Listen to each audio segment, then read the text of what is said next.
ఎప్పుడు ధర్మము నేర్పించండి. హ్మ్. ధర్మము నేర్పించాలంటే ఎట్లాగా? ఓకే. ధర్మము నేర్పించాలంటే ఫస్ట్ అండ్ ఫార్మోస్ట్ థింగ్ వీళ్ళు గుర్తుపెట్టుకోవాల్సింది అండ్ యాజ్ ఏ ప్రిటెక్స్ట్గా నించోబెట్టాల్సింది ఫస్ట్ నీ కల్చర్ ఏంటి అది ఒకటి గుర్తుపెట్టుకోవాలి. రెండోది వచ్చేసి ఈజ్ ఇట్ ఇన్ యువర్ నీ పరిమితిలో ఉందా లేదా? ద విసినిటీ అంటాం.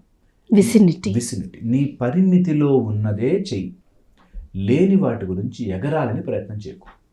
ఈ రోజుల్లో మనం చూస్తున్నవి చాలామంది చూస్తున్నవి దట్ ఏదో యాప్ గేమింగ్ యాప్లో పెట్టేస్తాము, కోట్లు వచ్చి పడిపోతాయి. వాడెవడికో 2 కోట్లు వచ్చాయంట, వీడు 20,000 పెడితే 2 కోట్లు వస్తాయంట. ఒక్కసారి ఆలోచించు, 20,000 పెడితే 2 కోట్లు వస్తే నేనే పెట్టేవాడిని కదా, నీకు దాకా ఎందుకు ఇస్తాను అనేది ఆలోచించగలగాలి. So is it in your vicinity? నీ చుట్టుపక్కల పరిసర ప్రాంతాల్లో ఓసారి చెక్ చేసుకుని చూసుకో.